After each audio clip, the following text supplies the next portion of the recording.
오늘 시간에 함께 나눌 말씀은 성장하고 있는가 하는 말씀으로 같이 나누겠습니다. 에베소서 말씀입니다. 우리 같이 에베소서 4장 11절부터 16절 말씀 한번 읽도록 하겠습니다. 제가 앉아 읽고 여러분들이 앉아 읽고 그렇게 하죠. 그분이 어떤 사람은 사도로, 어떤 사람은 예언자로, 어떤 사람은 복음 전도자로, 또 어떤 사람은 목사와 교사로 삼으셨습니다.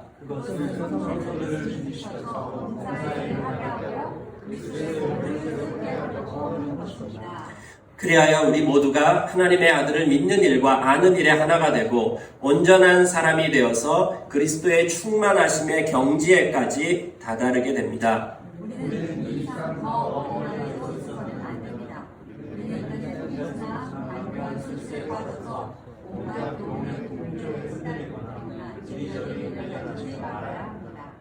우리는 사랑으로 진리를 말하고 살면서 모든 면에서 자라나서 머리가 되시는 그리스도에게까지 다다라야 합니다.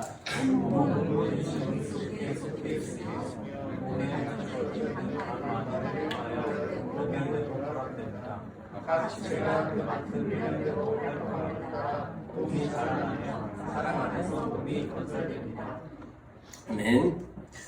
오늘 이 본문에 봐보면은 여러 번 반복되어져서 나오는 것이 잘하는 거에 대해서 이야기해주고 있습니다. 잘하는 거. 여러분들은 성장하고 있으세요? 육체적인 성장은 아마 다 됐고요. 다른 부분에 있어서 성장하고 있습니까? 영적인 부분에 있어서 또 여러 가지 부분에 있어서 여러분들 스스로가 생각하기에 나는 성장하고 있다고 생각하십니까? 지난 6개월 동안에 어떤 부분에 있어서 여러분 가운데 성장이 있었습니까? 우리 교회는 성장하고 있나요? 어떤 사람을 봐보면은 계속 성장하고 있습니다. 어떤 공동체를 봐보면은 계속 성장하고 있습니다.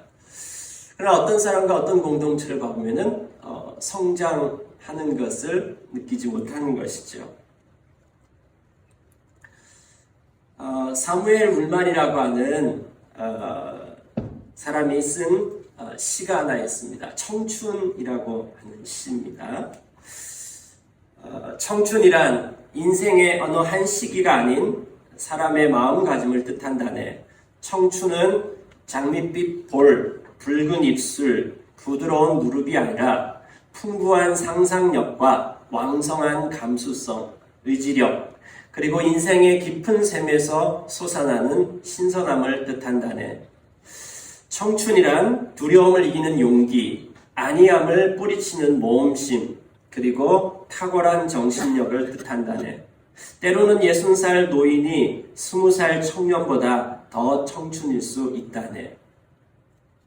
세월이 흐른다고 늙는 것이 아니라 이상을 잃어버릴 때 비로소 늙는 것이라네. 세월은 얼굴에 주름을 새기지만 열정으로 채워진 마음을 시들게 하지는 못한다네. 근심과 두려움, 자신감의 상실이 우리의 기백을 죽이고 마음을 시들게 한다네. 나이가 60이든 16살이든 가슴 속에는 경이로움을 향한 동경과 어린아이와 같은 왕성한 탐구심과 인생에서 기쁨을 얻고자 하는 열망이 있는 법이라네. 그대의 가슴 속에 그리고 나의 가슴 속에는 마음의 안테나가 있어 인간과 신으로부터 아름다움과 희망, 기쁨, 용기, 힘의 영감을 받는 한 우리는 언제나 청춘일 수 있다네. 그대 가슴 속에 안테나가 무너지고 정신이 냉소와 비관의 눈으로 덮일 때 그대가 비록 20살이라고 하더라도 노인이지만 가슴 속에 안테나를 높이 세우고 희망을 품고 있는 한 그대는 비록 80살일지라도 죽을 때까지 청춘이라네. 여러분은 청춘이십니까? 최근에 유엔이 발표한 나이대, 연령 구분대를 봐보니까 놀랍더라고요. 16살까지가 미성년입니다. 그 다음 부분 18살부터 65세까지가 청년입니다. 청년. 그러므로 저는 청년입니다. 여러분 어디에 속하세요? 66세부터 79세까지 중년입니다. 유십사님은 중년이시죠? 아닌가요? 아니네. 전 66년생으로 맞네요. 네, 유십사님도 청년이십니다. 그 다음에 80세부터 99세까지가 노년에 속하고요. 100세 이상은 장수라고 그렇게 이야기합니다.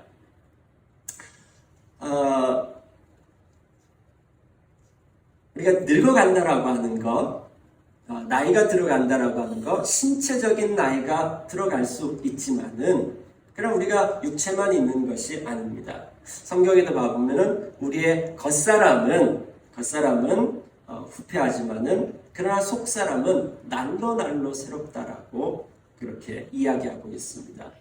사무엘 울만이라고 하는 사람이 저 시를 몇 살 때 썼냐면요, 78살 때 쓴 시입니다. 78살 때. 그때 사무엘 울만이 얘기합니다. 저 사무엘 울만이 얘기한 시 가운데 어떻게 청춘을 유지할 수 있는지 그 비밀과 관련된 한 단어가 있습니다. 그 단어가 뭐냐면은 안테나입니다. 안테나. 근데 그 안테나가 하나는 하나님하고 연결되어져 있는 안테나이고, 하나는 옆에 있는 사람들하고 연결되어져 있는 안테나입니다. 그러니까 하나님하고 계속해서 만남을 가지는 사람, 거기로부터 영감이 있어요. 그런 사람은 늙지 않는다라고 하는 거죠. 계속해서 이 성장하고 청춘의 마음을 유지할 수 있다라고 하는 것이고, 또 하나는 뭐냐면은 사람들, 옆에 있는 사람들하고 이 안테나가 주파수가 맞고 연결이 되어져 있는 사람. 이런 사람들이 계속해서 젊음을 유지하고 있고, 그 젊음을 유지한다라고 하는 말은 계속해서 성장하고 있다라고 하는 것이죠. 우리가 오늘 읽은 그 본문 말씀에 봐보면은 성장에 대한 이야기를 해주고 있습니다. 특별히 에베소서 4장 16절 말씀, 에베소서 4장 16절이요. 온 몸은 머리이신 그리스도에게 속해 있으며 몸에 갖추어져 있는 각 마디를 통하여서 연결되고 결합됩니다. 각 지체가 그 맡은 분량대로 활동함을 따라 몸이 자라며 사랑 안에서 몸이 건설됩니다. 여기 몸이라고 하는 것은 무엇을 의미하냐면요, 교회 공동체를 의미하는 것입니다. 교회를 뭐라고 하냐면은 그리스도의 몸이라고 그렇게 이야기합니다. 그래서 여기에 나와 있는 몸은 교회가 되는 것, 그리스도의 공동체가 되는 것. 예수님과 우리 교회 사이를 몸으로 비유하고 있습니다.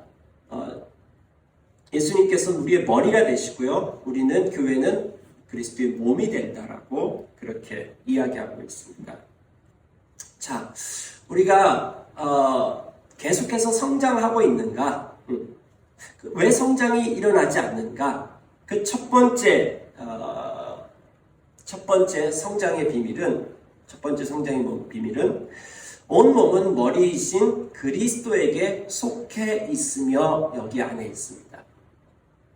자, 성장하기 위해서는 먼저 생명이 있어야 됩니다.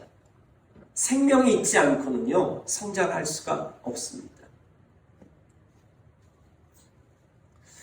자, 우리가 생명이 있다라고 하는 이 말은 좀 다른 말로 하면은 내가 예수님을 만났는가 하는 것입니다. 거듭났는가? 구원을 받았는가? 하나님을 만났는가?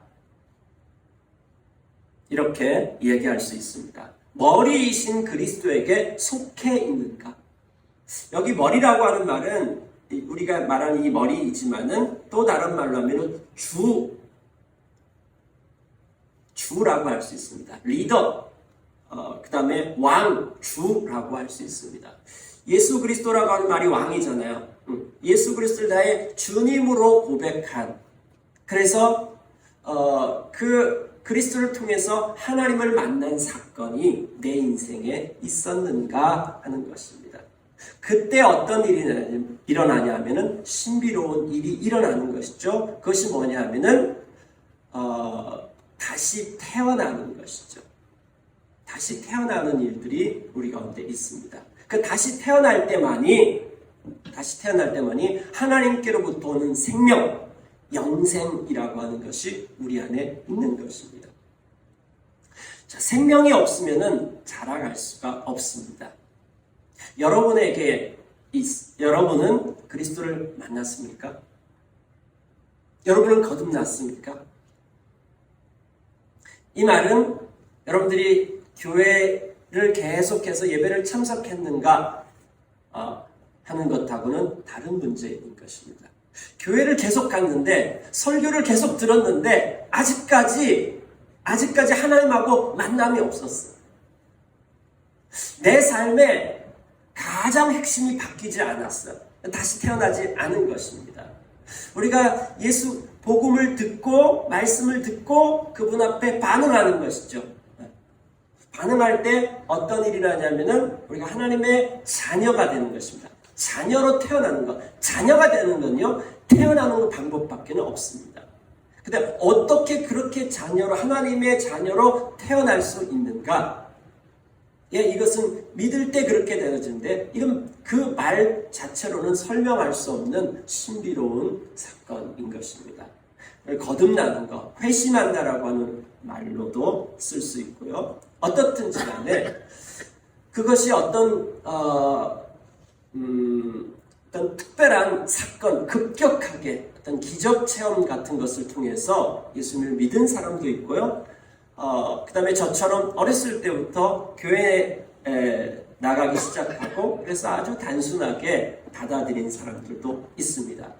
그래서 그 체험이 어떻든 그건 그렇게 크게 중요하지 않습니다. 각 사람마다 체험은 다 다를 수 있습니다. 그러나 분명한 것은 그분을 만나고 난 다음에 어떤 일이 일어나느냐라고 하는 것입니다. 하나님을 만나고 난 다음에, 그리스도가 내 삶의 주인이 되고 난 다음에, 그리고 아무 일도 없었다로 살아갈 수는 없습니다. 우리가 결혼을 해서 한 여자, 한 남자하고 같이 살기만 시작해도 내 인생 가운데 한 여자, 한 남자가 내 인생 가운데 들어오고 난 다음에 얼마나 많은 변화들이 있습니까? 우리가 하나님을 만났어요. 그리스도께서 내 삶의 주로, 그분을 나의 삶의 주로 고백하고 난 다음에, 그리고 아무 일도 없을 수는 없습니다. 예수 그리스도를 내 삶의 주님으로 고백했을 때 더 이상 나는 이제 혼자가 아닙니다. 그분과 함께인 것입니다. 하나님께서 나의 아버지 되시고, 그 다음에 그리스도께서 나의 왕이 되시고, 성령께서 우리 안에 내주 하시는 그러한 삶을 살기 시작하는 것입니다. 그래서 그리스도인이 된다라고 하는 것, 그것은 머리이신 그분하고 연결되어져 있는 것입니다. 예수 믿는 것, 하나님과의 관계가 시작되었고 그분과의 만남이 있는 것, 이것이 바로 다시 태어나는 것입니다. 이 생명이 여러분 가운데 있습니까? 이 생명이 없다라고 한다면은 존재하지도 않는데 어떻게 성장할 수 있겠습니까? 태어나지도 않은 아이가 어떻게 성장할 수 있겠습니까? 자, 교회 안에는 이렇게 예수 그리스도를 만난 사람들의 간증, 예수 그리스도를 만난 사람들의 소식이 그 교회 안에 가득한가? 요즘 봐보면은 그런 거 많더라고요. 비포, 애프터. 화장품을 바르기 전과 후. 이 상품을 사용하기 전과 사용한 후. 그런 것들을 우리 핸드폰에서 많이 볼 수 있는데요. 자, 교회 안에서 이 사람의 이전의 삶과 지금의 삶, 오늘 간증한 두 분들도 짤막하게 간증했지만은 저분들 안에 비포하고 애프터가 이전과 지금의 삶이 전과 후가 분명하게 있습니다. 그런 소식들이 매주마다 예배 시간에 나눠진다면요. 마치 매주마다 이 아이가 탄생하는 것과 같은 그러한 경험을 할 수 있을 것입니다. 중국에서 사역하면서 이제 1대1 양육을 하고요. 그 다음에 1대1 양육이 마친 사람들을 대상으로 1박 수련회를 했어요. 하루 또 처음에는 2박 3일도 해봤고 나중에는 이제 1박 2일도 하고 그 다음에 하루 동안 수련회도 하고 어떻든지 간에 그 수련회를 마친 사람들이 이제 세례를 받았습니다. 그러면 이제 그 수련회가 끝난 주일, 그 주일날은 사람들을 초대합니다. 사람들을 초대하는데, 그러니까 자기 친구들을 초대하는 거예요.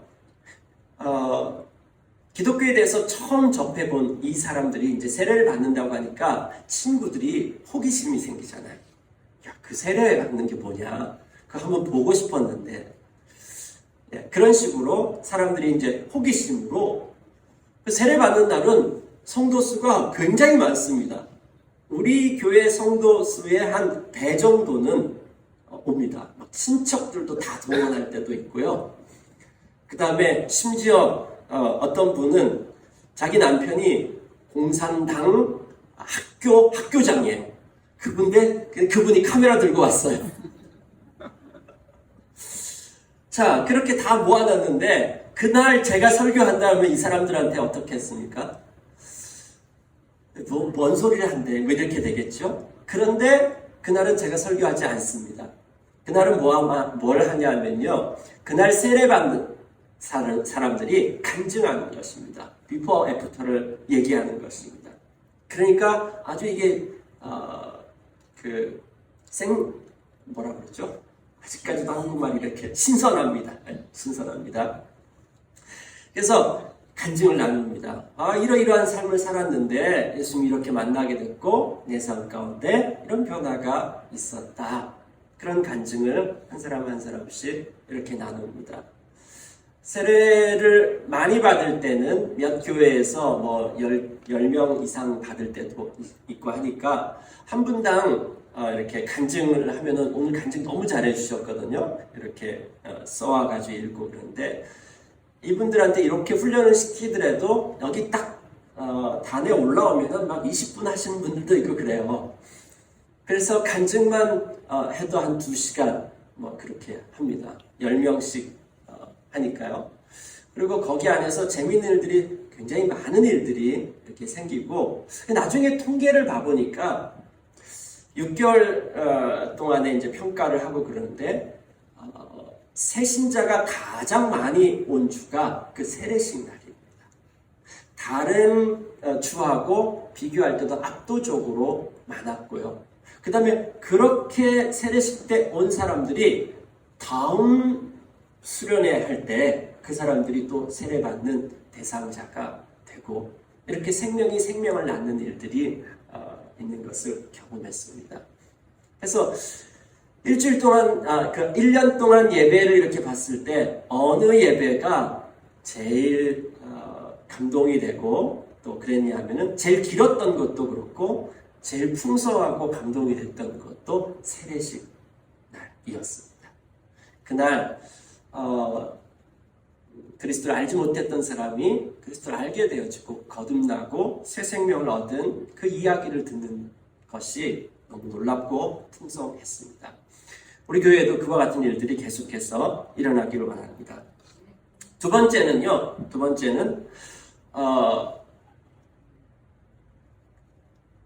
교회를 만났는가, 나에게 공동체가 있는가 하는 것입니다.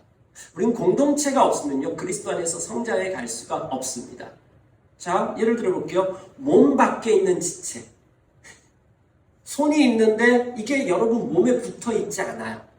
그런데 어떻게 성장할 수 있을까요?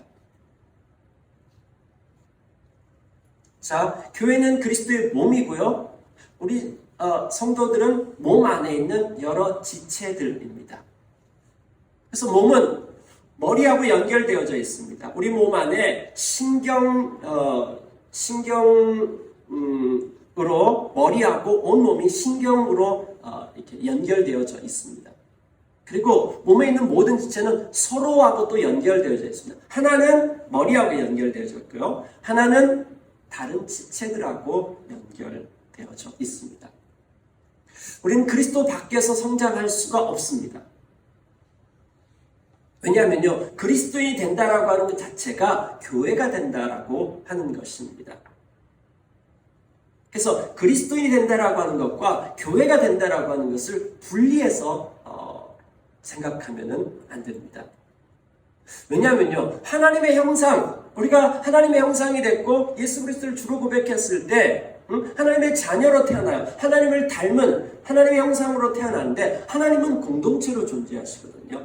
삼위일체 하나님이십니다. 그래서 그 하나님의 형상이 회복되었다라고 하면은 우리는 공동체가 되는 것입니다. 그리스도 안에서 우리는 홀로 성장하는 것, 혼자 예배드리고 혼자 기도하고 혼자 말씀 읽고 그래서 나 혼자 성장하겠다. 그럼 몸 가운데 손만 성장하는 것이 있을 수 있을까요? 발만 성장하는 것이 있을 수 있을까요? 그렇지 않습니다. 오늘 성경의 에베소 4장에 보면은 온몸이 함께 성장하는 것입니다. 어떻게 함께 성장하는가? 온몸에 있는 지체들이 서로 연결되어져 있습니다. 연결되어져 있고요. 그 다음에 각각의 기능들을 제대로 발휘하는 것입니다. 아까 앞에 읽었던 내용 가운데, 에베소 4장의 내용 가운데 그 앞에 하나님께서 어떤 사람은 교사고 선지자고 사도고 그 다음에 목사고 이렇게 세우셨다라고 얘기했잖아요. 근데 그 목사가 하는 역할이 뭐냐면은 성도를 온전케 한다라고 하는 것입니다. 성도를 온전케 한다라고 하는 말은 뭐냐면은 목사가 교회에 있는 모든 일을 다 한다 이런 의미가 아닙니다. 목사는 맨 앞에서 모든 것을 다 하는 사람이 아닙니다. 목사는 코치와 같습니다. 성도를 온전케 하는 일을 합니다. 성도들이 자기의 역할을 발휘할 수 있도록 모든 성도들이 사역할 수 있도록 만들어내는 코치인 것이지 목사가 혼자 운동장에 참여해가지고 직접 경기를 뛰면서 혼자 모든 것을 하는 것이 아닙니다. 그렇게 하고 모든 성도들은 관중석에 앉아가지고 막 박수 치면서 우리 목사님 잘한다 이게 아닙니다. 제가 관중석에 앉아 있고요. 여러분들이 다 뛰도록 만드는 것입니다. 그래서 온 몸이 활동하도록 만드는. 그때 몸은 건강하고 그때 자연스럽게 몸은 자라가는 것입니다. 자, 몸과 관련된 여러 가지 이야기들을 할 수 있는데 오늘은 그 몸 안에 있는 한 공동체 안에 있는 한 공동체 안에 있는 세 부류의 사람을 좀 나누고 싶습니다. 요한일서 2장 12절부터 14절까지 보면은 한 공동체 안에 세 부류의 사람이 나옵니다. 우리 다 같이 한번 읽어볼까요? 시작. 자녀된 이 여러분, 내가 여러분에게 이 글을 쓰는 까닭은 그의 이름으로 여러분의 죄가 용서함을 받았기 때문입니다. 아버지 된 이 여러분, 내가 여러분에게 이 글을 쓰는 까닭은 여러분이 태초부터 계신 분을 알고 있기 때문입니다. 젊은이 여러분, 내가 여러분에게 이 글을 쓰는 까닭은 여러분이 이미 악한 자를 이겼기 때문입니다. 그 다음에요. 어린이 여러분, 내가 여러분에게 이 글을 쓰는 까닭은 여러분이 이미 하늘 아버지를 알고 있기 때문입니다. 아버지 된 이 여러분, 내가 여러분에게 이 글을 쓰는 까닭은 여러분이 태초부터 계신 분을 알고 있기 때문입니다. 젊은이 여러분, 내가 여러분에게 이 글을 쓰는 까닭은 여러분이 강하고 하나님의 말씀이 여러분 속에 있어서 여러분이 그 악한 자를 이겼기 때문입니다. 여기 보면은 세 부류의 사람이 나오고 있죠. 첫 번째가 뭐죠? 자녀 여러분, 어린이 여러분입니다. 자, 이제 그리스도 안에서 태어났어요. 태어난 이 사람들을 어린이라고 얘기할 수 있는 거죠. 어린이들은 여기 보면은 죄 용서함을 받은 것을 경험한 사람들입니다. 그리고 이제 하늘 아버지를 알기 시작한 사람들입니다. 하나님을 알고 하나님과 관계 맺는 것을 시작하고 내가 죄 용서함을 받았다라고 하는 것을 안 사람. 이제 막 예수 믿었어요. 막 예수 믿어가지고 예수 믿은 사람을 어린이라고 그렇게 이야기합니다. 그런데 이 어린이들은 또 어떤 부분이 있냐면요. 다음에요. 에베소 4장 14절에 보니까 우리는 이 이상 더 어린아이로 있어서는 안 됩니다. 우리는 인간의 속임수나 간교한 술수에 빠져서 온갖 교훈의 풍조에 흔들리거나 이리저리 밀려다니지 말아야 합니다. 어린아이들이 잘 속을 수 있다라고 하는 것입니다. 유혹 받을 수 있고요. 그 다음에 거기에 유혹받아가지고 흔들리거나 이리저리 밀려다닐 수 있다라고 하는 것이죠. 아직까지 이 진리의 말씀에 대해서도 그렇고요. 여러 가지 부분에 있어서 확신 가운데 견고하게 쓰는 것이 연약한 것이죠. 그래서 분명히 죄사함 받은 거는 아는데 사단이 와가지고 우리를 유혹하고 그래서 또다시 죄 가운데로 가도록 만들고 이와 같은 반복되는 가운데서 이리저리 흔들리고 견고하지가 않아요. 그래서 자꾸 왔다 갔다 하는 일이 어린아이들 가운데 생길 수 있습니다. 그 다음에요. 히브리서 5장 12절부터 13절까지 봐보니까 이제 그 히브리인들, 그러니까 유대인들 공동체 교회입니다. 시간으로 보면 여러분은 이미 교사가 되었어야 할 터인데 이 말은 믿은 지 오래됐다라고 하는 거예요. 그런데 성장하지 않았어요. 다시금 하나님의 말씀에 초보적인 원리를 남들에게서 배워야 할 처지에 놓여 있습니다. 여러분은 단단한 음식물이 아니라 젖을 필요로 하는 사람이 되었습니다. 젖을 먹고서 사는 이는 아직 어린아이이므로 올바른 가르침에 익숙하지 못합니다. 자, 여기 보면 이 교회 안에 있는 어린이에 대해서 뭐라고 얘기하고 있습니까? 단단한 음식물을 먹지 못하는 거야. 쉽고 단단한 음식물을 먹을 줄 알아야 되는데 근데 그게 소화가 안 되는 것입니다. 자, 예수 믿은 지 오래됐는데 무슨 섬김 얘기하고 그 다음에 헌신 얘기하고 그러면 이게 막 되게 불편해지고 아직까지 그게 단단한 음식물은 이렇게 소화하기가 힘들어진 것입니다. 올바른 가르침에 익숙하지 못합니다. 하나님의 말씀을 경험하고 거기에서 체험을 하고 하나님 말씀 앞에 순종했을 때 하나님께서 어떤 은혜를 베푸시는지에 대한 것이 아직까지 익숙하지 않습니다. 이게 바로 어린아이의 상태입니다. 분명히 생명이 있습니다. 생명이 있어가지고 하나님하고 교제하기를 시작을 했고 그 다음에 죄 용서함 받았다는 구원의 확신도 있습니다. 그럼에도 불구하고 아직까지 연약하고 흔들리고 또 딱딱한 음식을 먹지 못하고 이와 같은 일들이 있는 단계입니다. 그 다음에 두 번째 단계는요, 청년의 단계입니다. 젊은이 여러분이라고 얘기하면서 이 젊은 이들의 특징은 뭐냐면 여러분들이 강하고 하나님의 말씀이 여러분 속에 있어서 여러분이 그 악한 자를 이겼기 때문입니다. 이렇게 얘기하고 있습니다. 이 젊은이는 뭐냐면 어린아이의 상태에서 이제 하나님의 말씀 안에 거하는 법을 배웠어요. 하나님 말씀이 여러분 속에 있어서 이 말은 여기 속에 있다라고 하는 말은 거기에 거주해서 산다라고 하는 것입니다. 그냥 좀 더 쉽게 얘기하면은 영적인 밥을 먹을 줄 안다라고 하는 것입니다. 혼자 말씀 묵상할 줄 알고 혼자 기도할 줄 알고 그래서 말씀과 기도 가운데서 사단하고 싸워서 이길 줄 아는 사람, 혼자 싸울 줄 아는 사람, 이게 이제 영적인 청년입니다. 스스로 할 줄 알아요. 누가 뭐라고 하지 않더라도 예배에 참석하고 하나님하고 교제하고 하나님을 경험하고 그 다음에 말씀 앞에 순종하고 이걸 혼자 스스로 할 줄 아는 사람, 이런 사람들을 영적 젊은이들이라고 그렇게 이야기합니다. 그 다음에 세 번째는요, 아버지는 누구일까요? 아비는 뭐냐면은 고린도전서 4장 15절에 보면은 그리스도 안에서 여러분에게는 1만 명의 스승이 있을지 몰라도 아버지는 여럿이 있을 수 없습니다. 그리스도 예수 안에서 복음으로 내가 여러분을 낳았습니다. 이렇게 얘기합니다. 요한일서 2장에 보면은 태초부터 계신 하나님을 안다. 이 아비들은 하나님을 깊이 경험하는 것입니다. 어떤 걸 통해서 깊이 경험하느냐? 여기 보면은 이제 아버지는 아이를 낳을 줄 아는 것. 부모가 되는 것은 자녀를 낳는 순간 부모가 되는 것입니다. 자녀가 없다라면은 나이가 든 청년인 것이죠.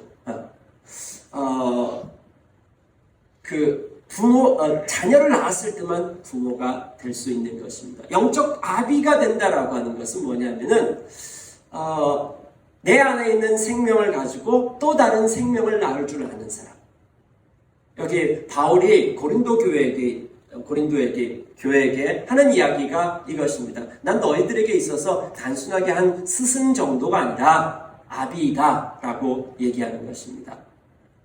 왜냐하면요, 그리스도 예수 안에서 복음으로 내가 여러분을 낳았다라고 얘기하는 것입니다. 복음을 전해줬고 그 들은 복음을 가지고 그리스도를 알게 돼요. 물론 하나님께서 생명을 주셨지만은 바울이 통로가 되었다라고 하는 것이죠. 그래서 내가 복음으로 여러분을 낳았다. 자, 여러분들이 여러분에게 생명이 있고 그 다음에 여러분들이 공동체 안에서 서로 연결되어져 가지고 하나님하고 교제할 줄 알고 근데 거기에서 또 그 다음 단계로 가는 것이 뭐냐면 여러분을 통해서 그 생명이 또 다른 생명을 낳는 데까지 가야 하는 것이죠. 생명만이 생명을 낳을 수 있습니다. 생명이 있다라고 하는 것은 재생산한다라고 하는 것이고 그 재생산을 통해서 충만한 것으로 가는 것입니다. 아비가 된다라고 하는 것은 영적인 생명을 낳을 줄 아는 것이고 그 다음에 낳은 그 생명을 그 어린아이를 영적 청년으로 만들고 영적 청년에서 영적 아비로 만들 줄 아는 사람, 이것이 바로 아비의 단계인 것입니다. 자, 그럼 어떤 교회가 건강하고 어떤 교회가 생명이 넘칠까요? 그 교회에 영적 아이들이 어느 정도 있는지, 그 다음에 6개월 후에는 그 영적 아이들이 영적 청년으로 자라 있는지, 영적 청년에서 영적 아비로 세워지는 것, 그 다음에 이 영적 아비들이 또 생명을 낳게 되는 것, 이와 같은 일들이 계속해서 반복되어졌을 때 그 공동체는 생명이 있고 그 공동체는 자라기 시작하는 것입니다. 자라기 시작하는데 도대체 어디까지 자라야지 자라는 것이냐? 목표를 분명하게 성경은 이야기해주고 있습니다. 뭐라고 하냐면 그리스도에게까지, 그리스도의 충만한 분량에까지 자란다라고 얘기하고 있습니다. 자, 우리의 성장의 목표는 뭐냐면 예수 그리스도이십니다. 예수 그리스도, 우리가 하나님의 형상으로 지음을 받았는데 그 하나님의 형상의 표준, 아담이 하나님의 형상으로 완벽하게 살았다라는 어떤 모습이었을까? 그 하나님의 형상의 모습이 뭐냐면 예수 그리스도인 것입니다. 그래서 우리 모든 사람들의 목표가 뭐냐면 예수 그리스도처럼 되는 것입니다. 그리스도를 닮은 그 분량에 충만한 데까지 이르는데 혼자로서는 절대로 안 된다라고 하는 것입니다. 자, 여러분에게 좀 묻고 싶습니다. 여러분 성장하고 있습니까? 여러분이 성장하려면 첫 번째 예수님을 만나야 합니다. 그래야지 여러분 가운데 생명이 있습니다. 여러분 예수님 만났습니까? 두 번째, 여러분은 목장, 여러분 소그룹, 셀 모임이 있습니까? 자, 이것 없이 그냥 주일 예배만 와서 주일 예배 왔는데 마치 예배 왔는데 나하고 하나님하고 그냥 그냥 하나님하고 나하고의 관계만 여기서 이렇게 예배 드리고 돌아간다. 그럼 여러분 성장할 수가 없습니다. 반드시 한 소그룹 공동체 안에 소속되어져 있어야 됩니다. 그 안에서 서로 활동해야 됩니다. 하나님을 알아가면 알아갈수록, 그래서 하나님을 닮아가면 하나님을 예배하면 예배할수록 나타나는 결과가 뭐냐면은, 그 수료증이 뭐냐면은 사람 사랑할 줄 안다라고 하는 것입니다. 그래서 옆에 있는 사람 없으면 다 공동체가 될 수 없습니다. 그 사람을 사랑하고 품고 하는 것을 통해서 우리는 성장하는 것이 가능하다라고 하는 것입니다. 하나님께서 우리를 어떻게 빚어가실까요? 말씀으로 빚어가시기도 하고 기적과 여러 가지 것들 하시지만은, 하나님께서 주로 사용하신 방법은 뭐냐면 옆에 있는 사람을 통해서 우리를 빚어가시는 것입니다. 자, 그 다음에 세 번째, 여러분은 섬기는 방법을 아십니까? 섬기는 방법. 섬김을 받는 데 익숙하십니까? 아니면 섬기는 법을 배우고 있습니까? 자, 여러분이 섬길 줄 아는 것. 그래서 내가 누군가를 세워줄 줄 알고, 그건 여러 가지 것들을 할 수 있습니다. 특별한 기술 없어도 됩니다. 여러분 말 가지고 사람을 얼마나 잘 세워줄 수 있는데.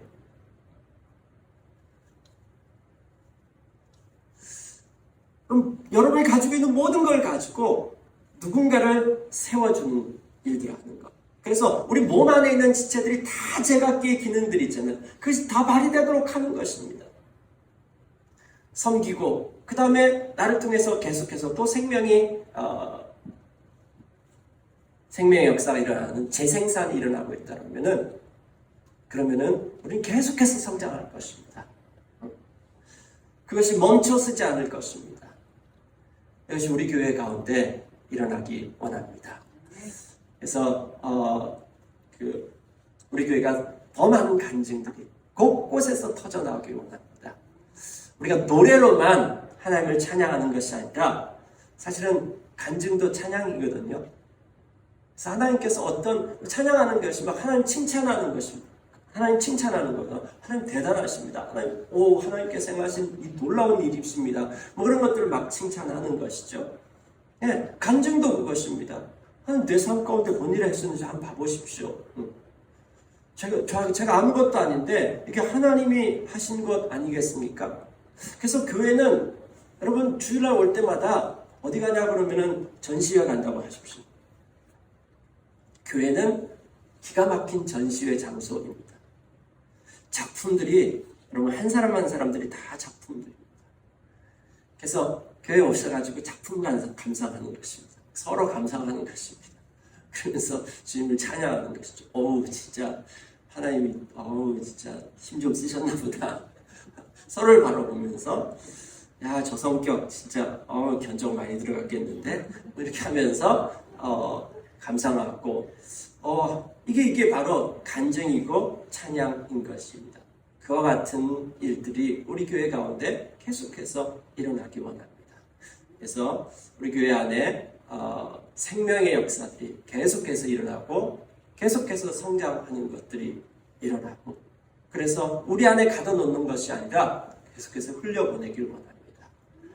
그래서 지나가는 사람들이 여기 진짜 생명의 맛집, 영적 맛집으로 소문나기를 원합니다.